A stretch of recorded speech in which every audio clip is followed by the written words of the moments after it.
Remember the swine flu scare of 1976? That was the year the U.S. government told us all that swine flu could turn out to be a killer that could spread across the nation. And Washington decided that every man, woman, and child in the nation should get a shot to prevent a nationwide outbreak, a pandemic.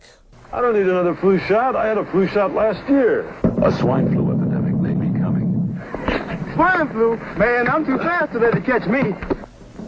You'll want to be protected, especially if you're elderly or chronically ill. Get a shot of protection, the swine flu shot. Well, 46 million of us obediently took the shot. And now 4,000 Americans are claiming damages from Uncle Sam amounting to $3.5 billion because of what happened when they took that shot. By far the greatest number of the claims, 2/3 of them, are for neurological damage or even death.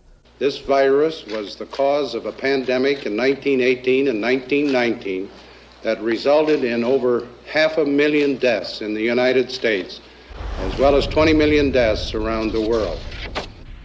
See how easy it is to... Thus, the U.S. government's publicity machine was cranked into action to urge all America to protect itself against the swine flu menace. Influenza is serious business.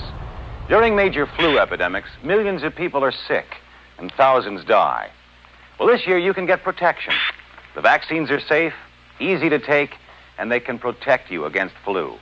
So roll up your sleeve. Protect yourself. One of those who did roll up her sleeve was Judy Roberts. She was perfectly healthy, an active woman, when in November of 1976, she took her shot. 2 weeks later, she says, she began to feel a numbness starting up her legs. By the following week, I was totally paralyzed.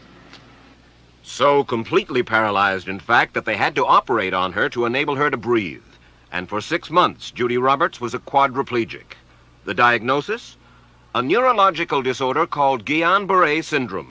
This disease can even kill. Indeed, there are 300 claims now pending from the families of GBS victims who died, allegedly as a result of the swine flu shot. Judy, why did you take the flu shot? I'd never taken any other flu shots, but I felt like this was going to be a major epidemic. And the only way to prevent a major epidemic of a really deadly variety of flu was for everybody to be immunized.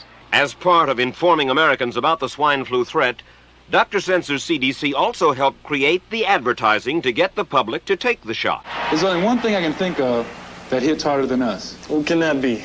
The swine flu. It could knock you flat. So what's the defense for it, huh? Like our philosophy. You gotta hit it before it hits you.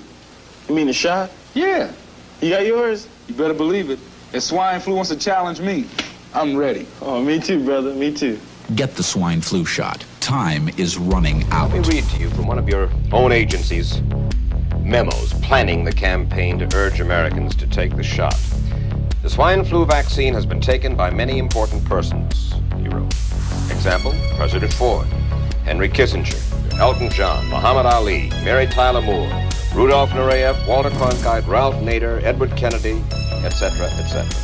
Did you talk to these people beforehand to find out if they planned to take the shot? I did not know. Did anybody? I do not know. Did you get permission to use their names in your campaign?